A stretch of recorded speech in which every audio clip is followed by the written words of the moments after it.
Ya, kalau secara mendasar, secara sungguh-sungguh dari akarnya, ya mestinya memang berangkatnya itu dari meyakini kebenaran wahyu, kebenaran Al-Quran. Jadi yang betul-betul dijamin 100% betulnya itu wahyu Al-Quran. Yang selainnya itu tidak ada yang bisa jamin. Makanya termasuk kita perlu hati-hati terhadap hadis atau sunnah. Makanya kenapa harus secara kafah dulu memahami Quran, supaya nanti tahu persis setiap membaca matan hadis itu bisa ini sesuai dengan Quran apa tidak. Asal tidak sesuai, ini dipastikan ini bukan dari Rasulullah, dari siapapun, apa dari wali, apa dari syekh, dari apapun, nggak ada yang melebihi Nabi, nggak ada yang melebihi Rasul. Nah, sedangkan Nabi Rasul saja itu dapat petunjuk, dapat hidayah, itu karena dapat wahyu. Nah, setelah Rasulullah kan sudah nggak ada Nabi lagi, nggak ada Rasul lagi. Nah, terus kalau mereka nggak berpegang pada Quran, itu dari mana? Iya kan? Itu dipastikan bahwa itu tidak sesuai dengan Quran dan Sunnah. Kalau nggak sesuai dengan Quran dan Sunnah, jangan sampai diikuti.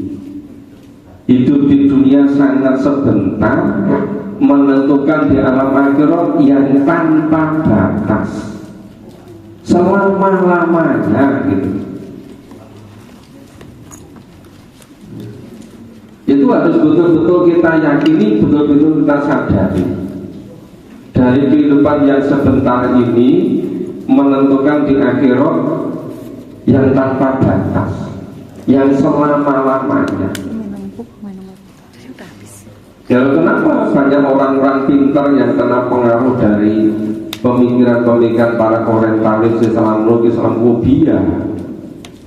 Ya, itu biar urusan mereka masing-masing. Itu rata-rata kalau belajar pada orang-orang yang tidak mengimani Quran, ya banyak kan orang ilmuwan kaliber dunia ya menafsirkan Quran tapi nggak mempercayai, nggak meyakini Quran itu wahyu dari Allah. Itu banyak ilmuwan-ilmuwan begitu yang mempelajari Quran sekedar sebagai ilmu, sebagaimana ilmu-ilmu yang lain. Kemudian memperlakukan mushaf Al-Quran bukan sebagai wahyu, bukan sebagai mukjizat, bukan sebagai pedoman hidup, tapi dipandang sebagaimana buku-buku yang lain. Nah, kalau seperti itu, ya tidak memberi manfaat besok di akhirat. Makanya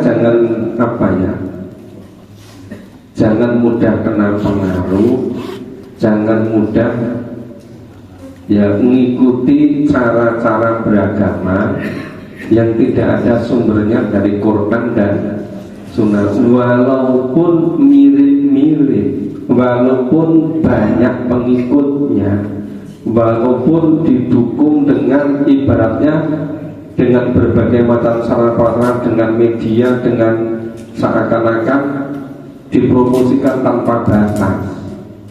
Tapi harus kita yakini yang bisa menyelamatkan itu karena mukjizat Al-Quran, bukan yang lain-lain. Makanya saya terus-menerus ngajak, ayolah kita semampu kita tuntaskan pemahaman kita terhadap Al-Quran dan berusaha kita mengamalkan secara sungguh-sungguh. Nah, demikian Pak.